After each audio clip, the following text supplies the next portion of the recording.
mga kawin-win, i-share ko lang sa inyo ang pinaka-friendly na budget meal sa paggawa ng palabok. At lalo't na pag nagki-crave ka at ngayong napakamahala ng mga bilihin. Ito ang mga ingredients na gagamitin ko. 1 kilong pansit palabok, itlog, cornstarch, aswete, beef giniling, onion rings, sibuyas at bawang, mga seasoning. Nagkakahalaga lang lahat ito ng 230 pesos. Nagsalang na nga ako dito ng mantika sa kawali at pag mainit na ito, ilalagay ko na ang sibuyas at bawang na hiniwa-hiwa ko lang na maliliit.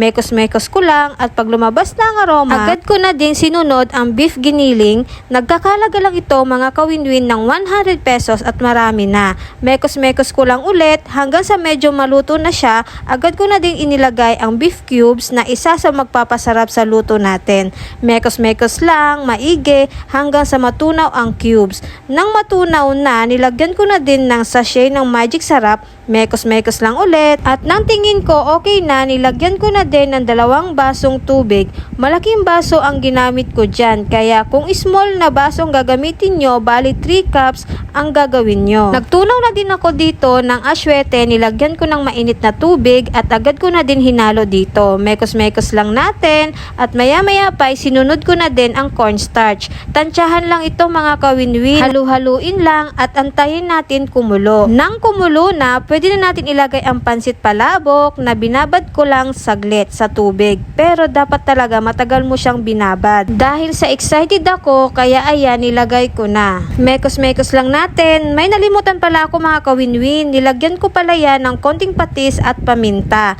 At sa wakas, tapos na din ako. Habang nagluluto nga ako, natatakam ako kainin na. At sakto nga lang din ang ginawa kong sabaw dahil i-absorb pa yan ng pansit natin. At ito na ang finished cooking natin, ang budget meal na palabok.